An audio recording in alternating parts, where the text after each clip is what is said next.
Gracias al Señor.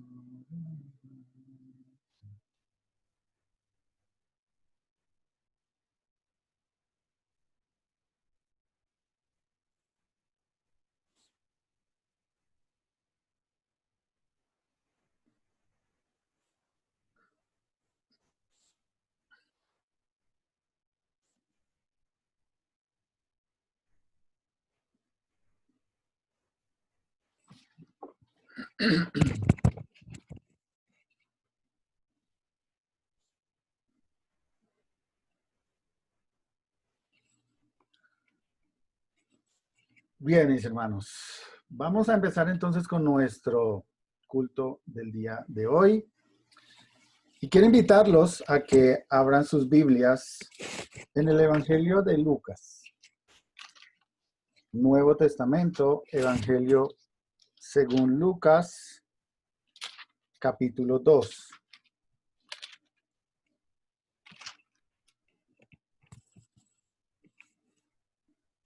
Evangelio de Lucas, capítulo 2. Y déjenme empezar con una breve historia. Escuchaba o leía acerca de un monarca europeo que tenía una costumbre y era sorprender y preocupar además a su guardia, a sus escoltas, porque se desaparecía de vez en cuando con un firme propósito, y el propósito era mezclarse de manera incógnita con la gente de su pueblo. Varias veces, luego de que lo encontraban o aparecía él mismo, le preguntaba a la guardia, bueno, por favor, rey, no haga estas cosas por su seguridad. Y el rey les contestaba, no puedo gobernar a mis súbditos a menos que sepa cómo viven. Y esa experiencia, una idea similar, es la misma que vivió nuestro Salvador, el Señor Jesús, en su nacimiento. Tal vez cuando escuchamos que Dios nacería en la tierra, las personas esperarían el nacimiento de un rey, cuna de oro, privilegios, comodidades. Es una verdad preciosa del Evangelio que tenemos un Dios que sabe cómo vivimos, que nos entiende perfectamente nuestra situación, porque Él mismo voluntariamente asumió vivir como nosotros vivimos, reservar todos esos privilegios, salir de su trono de gloria y venir a la tierra a vivir y a experimentar en carne propia cómo somos nosotros y cómo vivimos en este mundo. Pero nosotros los creyentes, mis hermanos, ¿estamos viviendo como espera Dios que vivamos? Él vino de su gloria y vivió como nosotros vivimos, dejando todo atrás. Nosotros estamos dejando todo atrás para vivir como Dios espera que vivamos. Vamos a Lucas, capítulo 2, versículo 8 en adelante. Lucas, capítulo 2, versículo 8 hasta el versículo 14 voy a leer en esta mañana. Permítanme, les comparto acá.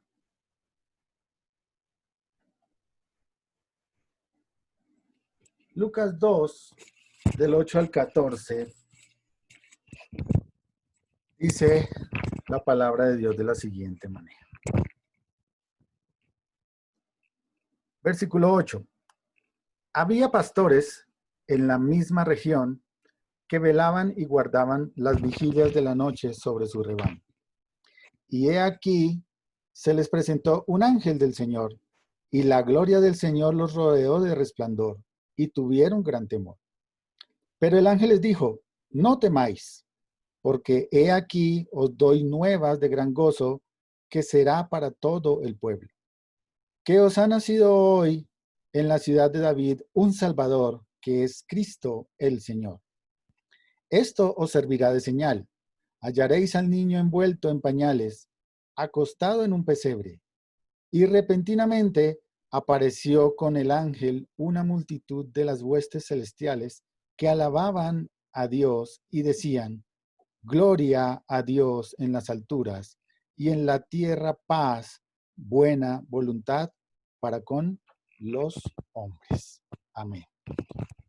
Antes de la enseñanza, mis hermanos, les invito a que inclinemos nuestros rostros allí y dejemos este tiempo en las manos del Señor. Bendito Padre Celestial, estamos muy agradecidos, Señor, por tu misericordia, por este tiempo que nos permites, a través de esta plataforma, a la distancia, poder congregarnos en tu nombre. Señor, gracias por la provisión que has puesto en nuestras mesas. Gracias porque has sido fiel, Señor, y sigues siendo fiel con cada uno de nosotros, dándonos el sustento, cubriendo las necesidades de cada uno de nosotros, así como lo has prometido. Señor, yo te doy gracias por cada una de nuestras familias, por el tiempo de comunión que hemos podido tener durante este tiempo. Gracias por ese anhelo de muchos hermanos en leer tu palabra, en acercarse un poco más a tu palabra, cosa que no tenían muchos de ellos durante el tiempo normal que hemos tenido antes. Señor, tú estás haciendo grandes cosas durante esta cuarentena. Has unido familias, has unido personas a tu palabra. También, Señor, te damos gracias por el cuidado de nuestra salud, pero también te damos gracias y te rogamos también, Señor, por el cuidado de los hermanos, hermanas o familiares que estén enfermos en nuestras casas. Señor, pedimos especialmente tu cuidado para las personas que están allí al frente en los hospitales, los médicos, las enfermeras, las personas de servicios generales. Necesitan de tu protección, Señor, porque están expuestos todos los días a todas estas infecciones, especialmente a este coronavirus, que ha llevado tantas personas a la muerte durante este tiempo. Señor, también te pido para que les des valentía a aquellos hombres y mujeres que trabajan en la medicina y que confían en ti, que han entregado su vida a ti, para que, Señor, también con amor y valentía puedan compartir tu mensaje, el mensaje de la vida eterna para aquellos que están sufriendo allí en los hospitales, en las clínicas. Señor, también por nuestras familias que están enfermas, te pedimos por cada una de ellas. Te rogamos por los hermanos que por la razón que sea no se han podido conectar, quizás están trabajando o tienen problemas de comunicación en sus casas. Te pedimos por ellos, Señor, por su edificación, por sus vidas, por su madurez espiritual, para que tú les sostengas. Y también, Señor, de manera muy especial, te pido por la familia de nuestra hermana Lucélida Saldaña, de allí de la iglesia en Funza, porque sabemos que la mayoría de su familia vive en Leticia y tristemente esta enfermedad del COVID se está expandiendo muy rápidamente allí. En menos de 3 días, varios de sus familiares han fallecido. Hay otros en hospitales, hay otros graves. Así también como la familia del pastor Geraldo en Brasil, también hay familia que ha fallecido a causa de esta enfermedad, Señor. Dales fortaleza, dales consuelo y, Señor, cuida sus vidas allí en donde estén. Están en medio de la selva, donde las condiciones médicas son bien difíciles. Y hay casas donde hay más de 20, 30 personas viviendo juntas. Señor, esto se puede convertir en una epidemia terrible allí en el Amazonas. Pedimos tu cuidado, Señor, que tu divino poder, tu mano poderosa esté allí guardando las vidas de estas personas. También del misionero encargado de la iglesia que también está enfermo de coronavirus. Señor, guarda su vida. Sánale si es tu perfecta voluntad, Señor. Glorifícate en su vida y que él pueda seguir sirviendo con su familia allí en la iglesia bautista en Leticia. Señor, tú estás bajo control de todo. Haces grandes cosas, a veces no las entendemos, pero confiamos en eso, Señor, y Y por eso te pedimos que nos des guía en esta mañana para escudriñar tu palabra. Y dejamos este tiempo y nuestras vidas en tus manos, Señor, en el nombre de Cristo Jesús. Amén. Lucas capítulo 2, mis hermanos. Retomando este estudio de los evangelios, estamos hablando del nacimiento de nuestro Salvador. La noche en que Dios vino al mundo. Por eso le he puesto como título a esta enseñanza, Noche de Paz, ángeles proclaman las buenas nuevas. Y ya estuvimos viendo en los primeros versículos del capítulo 2 que en cumplimiento de un edicto del emperador de Roma en aquel tiempo, César Augusto, María y José tuvieron que viajar cerca de 140 kilómetros desde Nazaret. Veíamos este mapa, si ustedes recuerdan.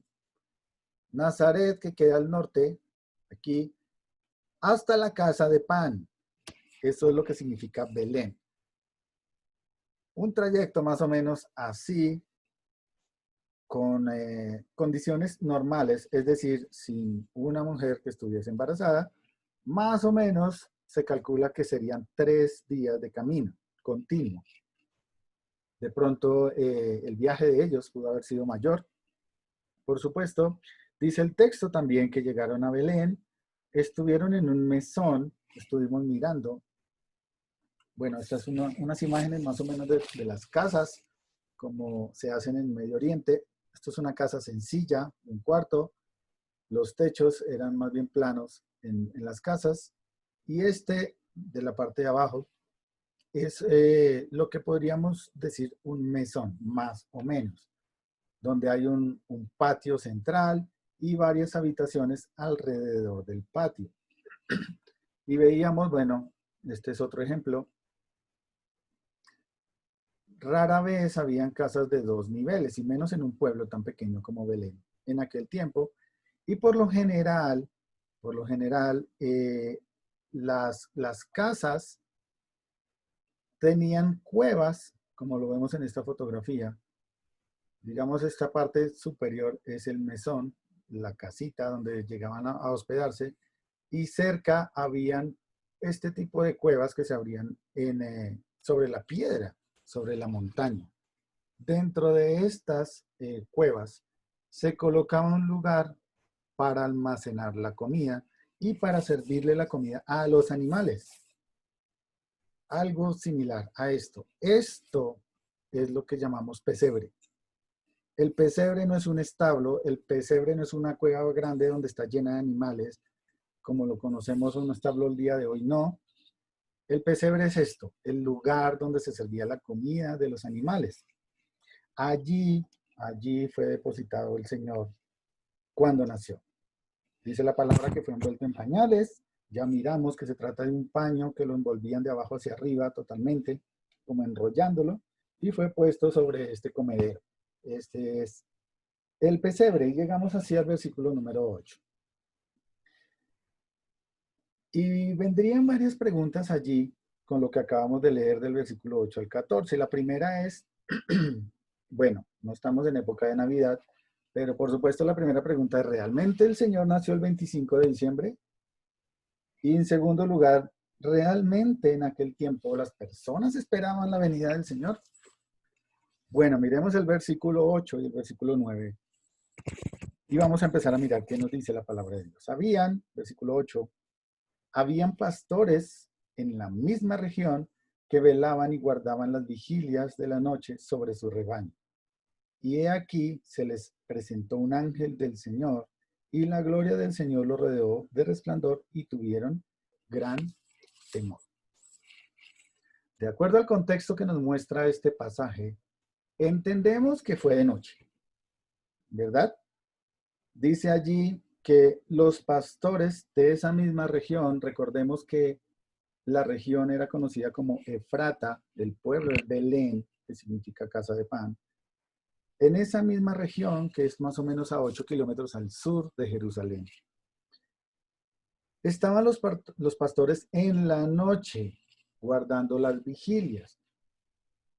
Bueno, se ve muy cargada la presentación, pero podemos entender que las horas en los tiempos bíblicos se dividían en las horas del día desde las 6 de la mañana hasta las 6 de la tarde y las vigilias desde las 6 de la tarde hasta las 6 de la mañana. Durante ese tiempo habían 4 vigilias, 4 vigilias. Como pueden ver acá, primera vigilia de las 6 a las 9, segunda de 9 a 12. Por eso el contexto no está mal. Están en la noche, están velando. Y hay algo interesante que debemos entender acá. En aquel tiempo, de acuerdo a los estudiosos, sabemos que por ordenanza misma del Señor, los sacerdotes del templo que estaban en Jerusalén debían ofrecer el sacrificio de un cordero sin mancha de 1 año 2 veces al día, en la mañana y en el atardecer, antes de ponerse el sol. Todos los días debían sacrificar los sacerdotes 2 corderos. Y para poder suplir esa necesidad, los sacerdotes del templo tenían sus propios rebaños, los cuales eran apacentados durante todo el año. Resulta que, de acuerdo a los estudiosos, los rebaños de los sacerdotes eran los rebaños que se cuidaban en la zona de Efrata, es decir, en los alrededores de Belén. Y es interesante ver esto, ¿no? Porque, por un lado, David, el rey David, era uno de los pastores que trabajaba ahí en Efrata. Si ustedes recuerdan, fue llamado y fue ungido ahí mismo en Belén. Por eso se llama la casa de David, ¿cierto? Por un lado eso. Por otro también es interesante ver que estamos en la zona en la cual se crían y se cuidan los corderos para el sacrificio. Y estamos en un momento en el cual acaba de nacer el Cordero de Dios que quita el pecado del mundo e iba a ser sacrificado por toda la humanidad. Interesante esto, pero también debemos entender una situación cultural del momento. Probablemente los pastores, estos pastores a los que se referencia Lucas, eran, de acuerdo a las costumbres de aquel tiempo, hombres trabajadores, hombres que olían a oveja, hombres toscos que cargaban su bastón y en la noche cogían piedras y perseguían y se enfrentaban a fieras para proteger su rebaño. Sin embargo, estos hombres, por su misma condición, eran de alguna manera menospreciados por sus amos, por los mismos sacerdotes, porque estos mismos líderes religiosos les consideraban rezagados religiosos y lo hacían porque los pastores no podían cumplir con los detalles de la ley ceremonial. Recuerden que para ir al templo y sacrificar un cordero debían estar limpios, debían lavarse varias veces, con ropas limpias, tenían que estar pulcros para realizar esta labor. Difícilmente un pastor en esta labor total pues tendría sus manos toscas. Difícilmente conseguiría unos vestidos de lino blanco para poder llegar allí y difícilmente se les permitía acercarse al templo. Los más rezagados de aquel momento eran los pastores que cuidaban estos rebaños allí. Eran considerados el peldaño más bajo dentro de la escala social. Tristemente era así. Y su trabajo como tal les obligaba a estar apartados del templo y también de las sinagogas. Hombres humildes. Pero es importante ver cómo es la misericordia del Señor. Porque estos hombres rezagados, alejados, fue precisamente a los primeros a los que el Señor les llevó las buenas nuevas. Les llevó esta noticia del nacimiento del Señor. Versículo 9 dice, y he aquí se les presentó un ángel del Señor y la gloria del Señor los rodeó de resplandor y tuvieron gran temor. Fíjense lo que dice el versículo 9. Un solo ángel. Un solo ángel.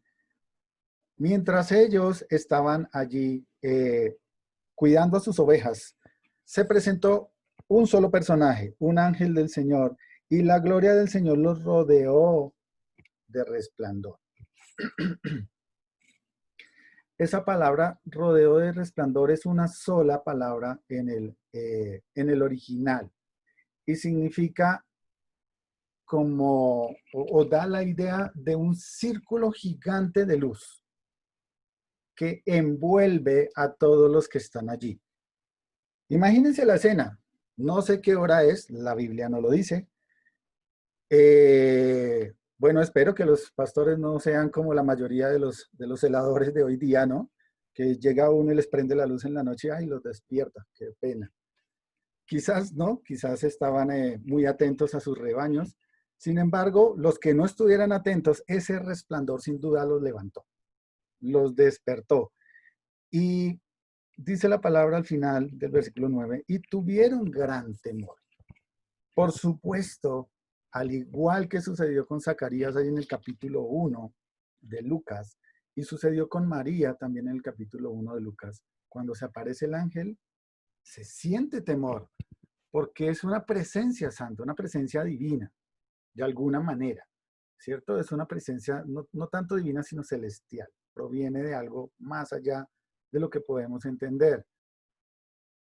Y en este pasaje, o en este momento, podríamos empezar a pensar, bueno, ¿sí fue el 25 de diciembre? ¿O está bien que un creyente, alguien que confía en el Señor, celebre la Navidad? Por supuesto no estamos en diciembre, pero bien vale la pena aclarar esto. Y debemos aclararlo por lo siguiente. La Biblia en ninguna parte aclara fechas, tampoco aclara horas, no habla de meses. ¿Por qué? No lo sabemos, quizás para el Señor no era importante dejarnos eso registrado en la palabra. Por lo tanto, cualquiera de las fechas que podamos tomar es mera especulación. La primera vez que se menciona la tradicional fecha del 25 de diciembre fue en el siglo IV, por una constitución que se realizó. Aparentemente, la mayoría de los relatos que se han tratado de traer para saber de dónde salió el árbol de Navidad, de dónde salió esta fecha del 25, son oscuros. Es decir, no hay claridad plena acerca de esto. La fiesta del 25 de diciembre, algunas personas las asocian con una fiesta pagana astral que se realizaba en el solsticio de invierno. Elementos que se utilizan, como por ejemplo, o utilizamos muchos de nosotros en Navidad, como por ejemplo reunirse para cenar o repartir regalos, de acuerdo a algunos escritos encontrados, hace parte o hacía parte de una fiesta romana conocida como las Saturnales, y era una fiesta dedicada al dios Saturno entre los romanos, la cual se celebraba entre el 17 y el 23 de diciembre. Y se empezó a celebrar realmente como una forma de levantar el ánimo de los soldados cuando llegaban de la guerra rendidos, cuando habían sido derrotados. Entonces reunían a toda esta gente, reunían las tropas, iban al frente del templo de Saturno, hacían fiesta y se repartían regalos, dándose abrazos y demás. Otras señales, por ejemplo, que los cristianos dicen, no, no se debe celebrar la Navidad por esto, esto y esto, tiene que ver mucho con Jeremías 10, del 1 al 16, donde se menciona algo referente a cortar árboles y llevarlos a su casa. Pero este pasaje de Jeremías no está hablando de cortar un árbol de Navidad y llevarlo a su casa. Está hablando de tomar madera, llevarla para su casa para hacer de esa manera un ídolo y adorarlo en vez de darle la posición que Dios se merece. El pasaje está hablando de idolatría, no está hablando de árboles de Navidad. Entonces tenemos que tener cuidado en no sacar de contexto estos pasajes de la Biblia. Otros elementos que se utilizan en muchos países, como por ejemplo las campanas de Navidad, las velas o las luces, el muérdago que utilizan tanto en Norteamérica y otras decoraciones también se mencionan en estos textos que hablan acerca del Saturnal, ¿no? De esa fiesta en la que se repartían regalos los romanos. Sin embargo, el hecho, mis hermanos, de que nosotros cenemos en familia o pongamos velas, no significa que estemos adorando al dios pagano Saturno. Eso no es así, no significa que estemos volviendo a la historia y al culto pagano. Otras personas se basan en las costumbres de los pastores en el tiempo de invierno para decir, no, eso no fue el 25 de diciembre. ¿Por qué? Porque se supone que los pastores estaban en el campo cuidando los rebaños, las ovejas, pero en diciembre allá cae nieve. Y los pastores, algunos dicen, pues no deberían estar afuera congelándose. Sin embargo, de acuerdo a las costumbres que aún se tienen hasta el día de hoy, los rebaños que se manejan en esa zona están siendo apacentados y se mantienen en el campo todos los días del año. Durante todas las épocas, llueva o caiga nieve, los rebaños están afuera. Eso es interesante. Entonces es difícil, es muy difícil establecer una fecha como tal para el nacimiento del Señor Jesucristo. Aquellos que celebramos la Navidad, vemos o debemos ver esta época de Navidad como una oportunidad, una razón para celebrar el nacimiento del Salvador y compartirlo con aquellos que no le conocen. La realidad es que no hay ninguna razón bíblica para no celebrar la Navidad, pero tampoco existe un mandato bíblico para celebrarlo. Por lo cual, la mejor posición que podemos tomar nosotros como creyentes es, si quieres celebrar la Navidad o no, es una decisión personal. Pero si lo celebras, aprovecha ese tiempo y la disposición de los corazones de las personas para hablar de Cristo, para hablar del Salvador, para hablar del Señor. Eso sí es un mandato de la Biblia. Ese sí es un mandato para la iglesia, proclamar el mensaje del Evangelio. Entonces, mis hermanos, es tu decisión. Celébrala alabando a Dios, compartiendo la palabra, pero ten mucho cuidado con que esa celebración no se te convierta, por un lado, en una manera de señalar a otros creyentes o no creyentes porque lo celebran o no. Y tampoco se debe ser usado como un galardón de orgullo para decir, yo sí soy creyente, yo sí lo celebro, qué buen cristiano soy. Cuidado con eso, mis hermanos. La palabra de Dios nos insta a que debemos pedir sabiduría cuando no la tenemos, de acuerdo a Santiago 1:5. Si quieres celebrar la Navidad, ten presente qué es lo que estás haciendo, por quién lo estás haciendo y cuál es el llamado a la iglesia, compartir el Evangelio. He escuchado y conozco muchos amigos míos, algunos de infancia que eran creyentes, incluso más antes que yo lo fuera. Y cuando llegaba Navidad, siendo creyentes se transforman. Y mejor dicho, eso empiezan a hablar acerca de los centros comerciales y del capitalismo y de qué problema tan terrible el tema de los regalos. Eso no se debería hacer. Y oh, sorpresa, cuando años después me encontré a estas mismas personas creyentes. En aquel tiempo éramos jóvenes, eran solteros ellos. Ahora son casados, tienen hijos y ahora sí celebran la Navidad. Y se preocupan por su árbol y se preocupan por los regalos porque tienen niños en casa. Mis hermanos, es algo muy personal. Pero lo que sí es cierto, y de acuerdo a la palabra de Dios, regresando a nuestro texto de Lucas capítulo 2, sea como sea, bíblicamente, la fecha del nacimiento de Cristo se desconoce.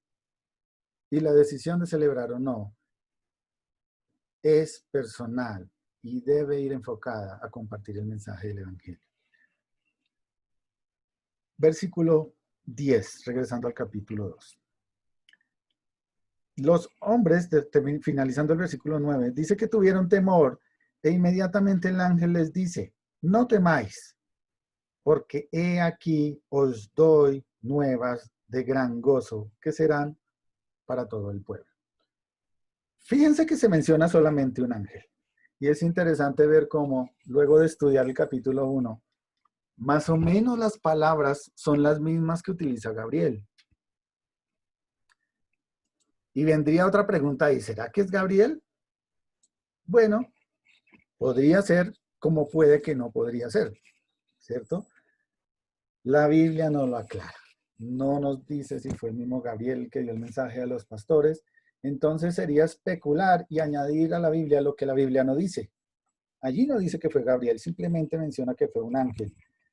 Cuando tuvieron temor, al igual que hizo con Zacarías, al igual que hizo con María, el ángel Gabriel, lo primero que les dice es tranquilos, no teman, no teman, porque traigo o doy nuevas de gran gozo. La palabra do, o mejor, las dos palabras traducidas allí como doy nuevas, es una sola palabra en el griego. Es la palabra evangelizo. ¿Le suena esa palabra? Evangelizo. Anunciar buenas nuevas, evangelizar. Específicamente es una noticia. Aquí se está dando una noticia, el nacimiento del Salvador. Pero esta palabra, más adelante en el contexto en los evangelios, va a ser utilizada específicamente para hablar de las buenas nuevas de salvación a través del Señor Jesucristo. El temor de los pastores ahora ha cambiado por gozo. El ángel les dice, doy nuevas de gran gozo, de gran alegría. Regocíjense por lo que les voy a decir, porque esto será para todo el pueblo. Y aquí ha habido una controversia bien interesante de varios comentaristas. Y dicen, bueno, el versículo 10 dice que serán para todo el pueblo. ¿Será que esas palabras del ángel se refieren a Belén? ¿O será que se están refiriendo al pueblo de Israel?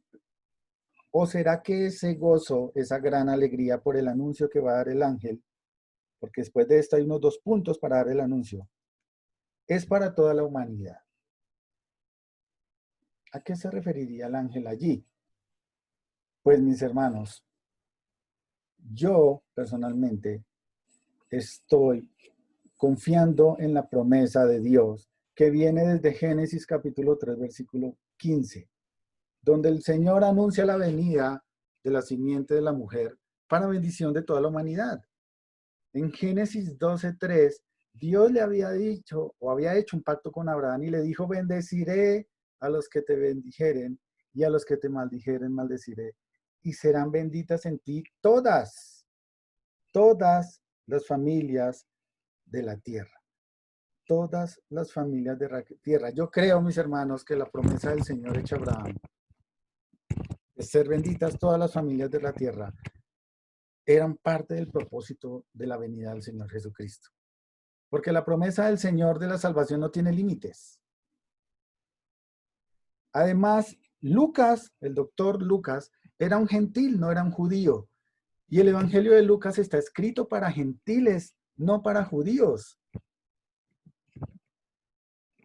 Entonces, ¿qué sentido tendría decirle a un gentil, mira, esta bendición es solo para los israelitas o para los judíos? ¿Dónde estaría el gozo en eso? Lucas 2:29 dice, en Lucas 2:29 que ven allí en su pantalla, vamos a estar viendo cuando el niño Jesús es llevado al templo y un hombre le conoce antes de morir y da gracias al Señor por eso, cumplimiento de esa promesa. Y dice, este varón, ahora Señor, despides a tu siervo en paz conforme a tu palabra, porque han visto mis ojos tu salvación, estaba refiriéndose al Señor Jesús, la cual has preparado en presencia de todos los pueblos, luz para revelación a los gentiles y gloria de tu pueblo Israel. Fíjense que este hombre, varón anciano, ¿cierto? Conociendo al Señor, reconoce que Él viene por toda la humanidad. está viendo a Cristo como salvación del mundo, preparado para todos los pueblos de la tierra, para los gentiles y también para el pueblo de Israel. Por eso, mis hermanos, aquí yo creo que el ángel, cuando está diciendo será para todo el pueblo, se refiere a todos los términos de la tierra. Porque la Biblia dice que todos los términos de la tierra, todo linaje, pueblo y nación, doblará su rodilla y reconocerá y alabará a Dios, a Cristo. Y reconocerá que Él es el Señor de señores. Regresamos a Lucas, capítulo 2. ¿Cómo estamos de tiempo? Bueno, versículo 11. Después del versículo 10 hay 2 puntos y este es el mensaje que le da el ángel a todas estas personas. Que os ha nacido hoy en la ciudad de David un Salvador que es Cristo, el Señor. Isaías había anunciado en Isaías 9:6, bueno, no lo tengo acá, en Isaías 9:6, él había anunciado, porque un niño os es nacido, hijo os es dado, el principado sobre su hombro y se llamará su nombre admirable, consejero, Dios fuerte, Padre eterno, príncipe de paz. Y Miqueas 5:2 también había dicho, y lo habíamos mirado en el estudio anterior, pero tú, Belén Efrata, pequeña para estar entre las familias de Judá, de ti me saldrá el que será el Señor en Israel, y sus salidas son desde el principio, desde los días de la eternidad. Lo que acaba de decir el ángel, que os ha nacido hoy, es cumplimiento de la promesa del Señor del Mesías. Es cumplimiento de estas profecías que había dicho Isaías y también Miqueas siglos y siglos atrás. El ángel les está diciendo, miren, hoy se está cumpliendo las profecías de los antiguos profetas del Antiguo Testamento. Las buenas nuevas del ángel les están diciendo que nació en la ciudad de David. Por supuesto, estamos hablando de Belén. Pero lo más hermoso de todo es estos 3 títulos de nobleza y que reflejan o respiran deidad por todas partes cuando el ángel se refiere a Cristo. Dice allí, un Salvador, que es Cristo el Señor. 3 títulos, 3 palabras en mención a ese niño que estaba en el pesebre. En primer lugar dice Salvador. Salvador significa libertador. Uy, ¿qué pasa aquí? Salvador significa libertador. Y cuando nosotros escudriñamos los libros, especialmente el de Isaías, en el Antiguo Testamento, este título era un título que solo era otorgado a Yahvé, a Jehová.